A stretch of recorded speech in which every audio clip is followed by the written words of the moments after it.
Bismillahirrahmanirrahim. Sallallahu alaihi Muhammad. Dear students, I am Usman Attari, your maths teacher, and you're watching Brainy Digits YouTube channel. आज हम class 6 की exercise number 6.3 जो है उसको solve करने जा रहे हैं। अलजबरे को हम सॉल्व कर रहे हैं। यकीनन आपने पहली दो एक्सरसाइजेज को अच्छे से समझ लिया होगा। अगर आपने पहली दो एक्सरसाइजेज नहीं की तो मेरा मशवरा ये है कि पहले उनको सॉल्व करें ताकि 6.3 एक्सरसाइज समझने में आपको आसानी हो।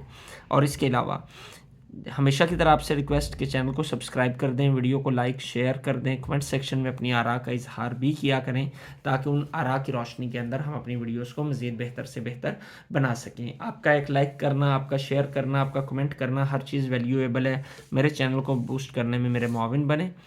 नेक्स्ट स्टार्ट करते हैं एक्सरसाइज नंबर 6.3।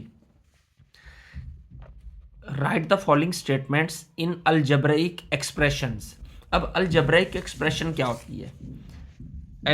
कोई सी भी हम टर्म्स को ले लें, वेरिएबल वाली हूँ, कोई वेरिएबल्स हूँ, कांस्टेंट्स हूँ, इन टर्म्स को जब प्लस माइनस मल्टीप्लाई या डिवाइड किसी भी साइन के ज़रिए आपस में ज्वाइन कर दिया जाए, आपस में इकट्ठा कर दिया जाए, तो ये अलजब्रिक एक्सप्रेशन बन जाती है। जिस तरह 2x + 3 है, 5x + 6y + 9, 2x × 7, ये तमाम की तमाम जो है ये क्या बन गई हैं? ये अलजब्रिक एक्सप्रेशंस बन गई हैं। जब भी वेरिएबल्स और कांस्टेंट्स को इकट्ठा कर दिया जाए इन अलामतों में से किसी भी अलामत के साथ, तो ये क्या बन जाती है? ये हमारे सामने जो टर्म आई हैं, ये जो सिचुएशन हमारे सामने मौजूद है, इसको हम कहते हैं algebraic expressions.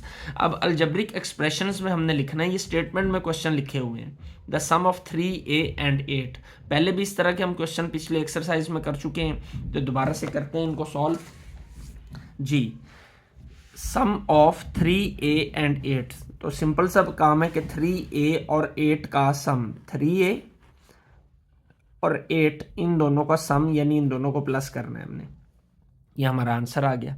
Next, difference of 5p and 5, यानी 5p और 5 इन दोनों का डिफरेंस, डिफरेंस कहते हैं माइनस करने को, तो क्या आ जाएगा? 5p - 5। ये हमारी अलजब्रिक एक्सप्रेशन बन गई। डिवाइड 5a बाय 8b, यानी 8b से हमने 5a को डिवाइड करना है, तो क्या आ जाएगा? 5a divided by 8b। Next, number 4, product of a number n and 4 times a variable y। उसने क्या, एक नंबर n है and 4 times a variable y, एक वेरिएबल y है उसका 4 टाइम, उनका प्रोडक्ट, प्रोडक्ट किसे कहते हैं? मल्टीप्लाई करने को। तो ये 4 टाइम्स वेरिएबल y क्या होगा? 4y। ये ले n × 4y, तो हमने जब इसको मल्टीप्लाई कर दिया तो ये हमारे पास आ जाएगा। चाहें तो हम इन्हें मल्टीप्लाई करके लिख सकते हैं 4ny। ये आंसर आ गया हमारे पास। Next, number 5, cost of n litres of cooking oil. हमने n लीटर कुकिंग ऑयल लेना है एट ₹170 पर लीटर। अगर 1 लीटर 170 रुपये में आए तो क्या करते हैं? 1 लीटर की हमें कीमत पता है कि 170 रुपये, तो n लीटर की क्या होगी? 170 × n, यानी जितने लीटर लेना है उसको 1 लीटर की कीमत से मल्टीप्लाई कर दें, तो ये आ जाएगा 170n। तो यूँ हमारा फर्स्ट क्वेश्चन कंप्लीट हो गया। Second question, Waseem is 2 times as old as Umar. कि वसीम की उम्र जो है वो उमर की एज से, वसीम की एज उमर की एज से कितनी ज़्यादा है? 2 टाइम्स ज़्यादा है। And Umar is 3 years less than Aamir, और उमर जो है वो आमिर से 3 साल छोटा है। ये बातें समझ में आ गई? इसको बाद में दोबारा देखते हैं, आगे देखें पहले। If Umar is n years old, उसने कहा उमर की जो एज है ना वो n years है, then write an algebraic expression of, यानी उमर की एज हमें बताई गई है वो कितनी है? n years। सिंपल सी बात है कि उमर की एज का हमें पता चल गया, वो हमने लिख दी उमर की एज। अब है Waseem is 2 times as old as Umar, कि वसीम उमर से 2 टाइम्स बड़ा है, तो n का 2 टाइम क्या होगा? 2n, simple. तो 2n ईयर्स एज किसकी हो गई, वो वसीम की हो गई। अब हमने निकालनी है आमिर की एज। तो यहाँ पे देखें जी, and Umar is 3 years older than Aamir, यानी उमर जो है वो आमिर से 3 साल बड़ा है। या इसे दूसरे लफ्जों में हम यूं भी कह सकते हैं कि आमिर उमर से 3 साल छोटा है। आमिर उमर से कितना छोटा है, 3 साल। तो फिर उमर अगर n है तो आमिर कितना होगा, n-3, क्योंकि आमिर जो है वो 3 साल छोटा है।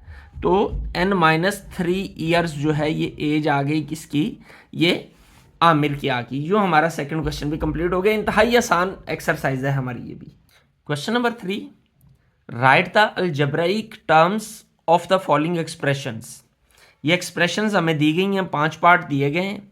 हमने क्या बताना है कि इन अलजेब्रिक एक्सप्रेशंस के अंदर टर्म्स की तादाद कितनी है, दूसरे आसान लफ्जों में रकमें कितनी हैं।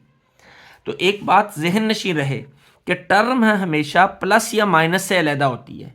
मल्टीप्लाई और डिवाइड ये टर्म को अलहदा अलहदा नहीं करते। अब देखेंगे एक प्लस आ रहा है तो प्लस से पहले एक टर्म है, प्लस के बाद एक टर्म है। तो ये कितनी टर्म्स हो गई, 1 2।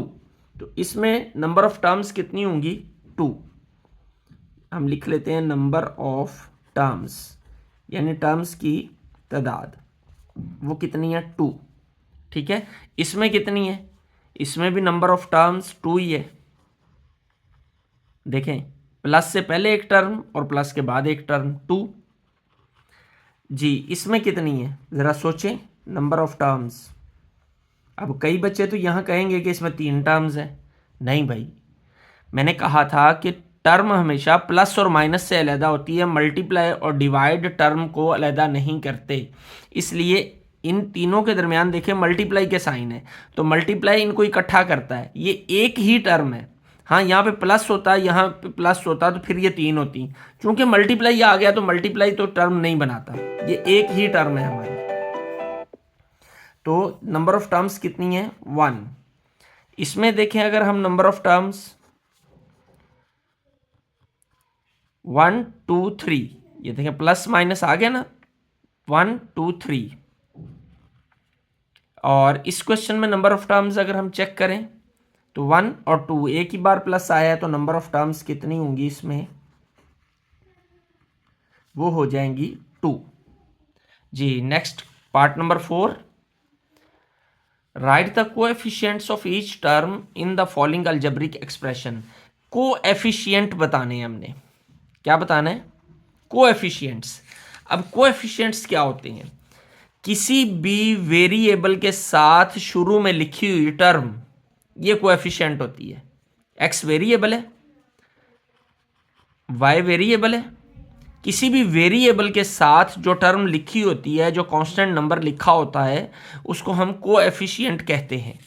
तो देखें ज़रा, 4a + 3b, इसमें a और b जो हैं ये क्या हैं, ये वेरिएबल हैं। तो कोएफिशिएंट्स क्या हुए, 4, a के साथ 4 आ रहा है तो 4 आ गया, b के साथ 3 आ रहा है 3 आ गया। ये हमारे कोएफिशिएंट्स हैं। इसी तरह ये a भी वेरिएबल है, वेरिएबल के साथ 23 लिखा हुआ है तो 23 हमारा क्या है, कोएफिशिएंट है।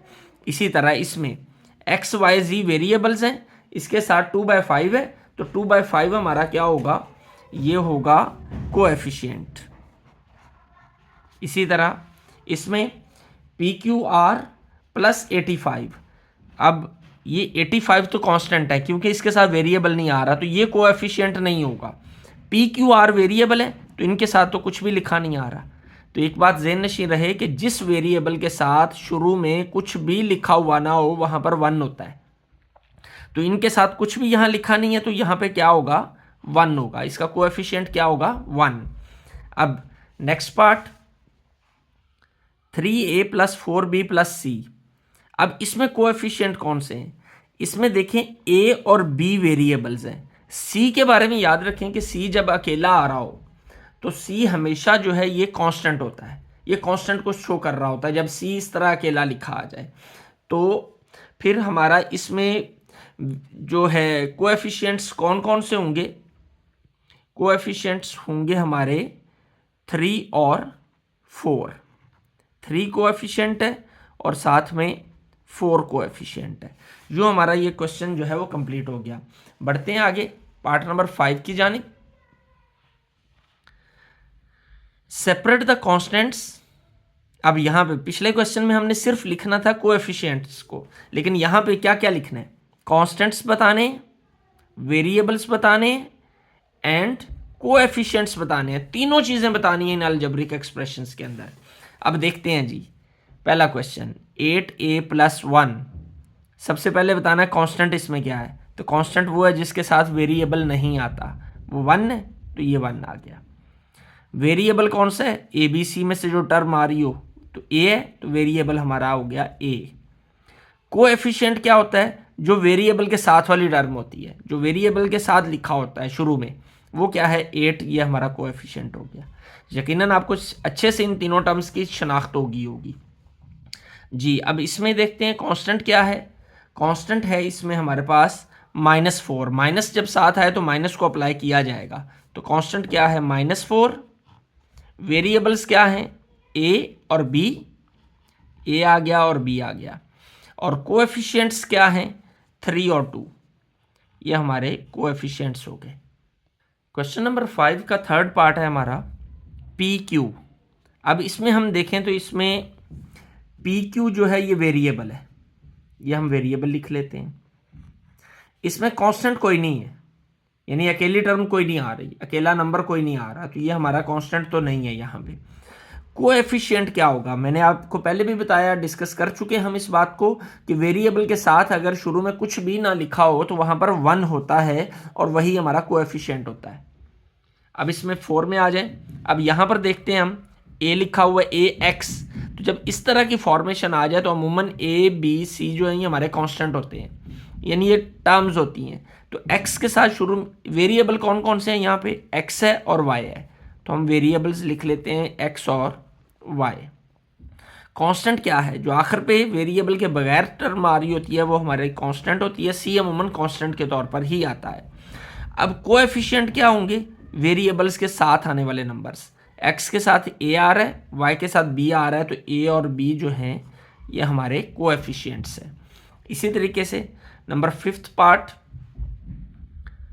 इसमें देखें वेरिएबल क्या है? ए और बी वेरिएबल है।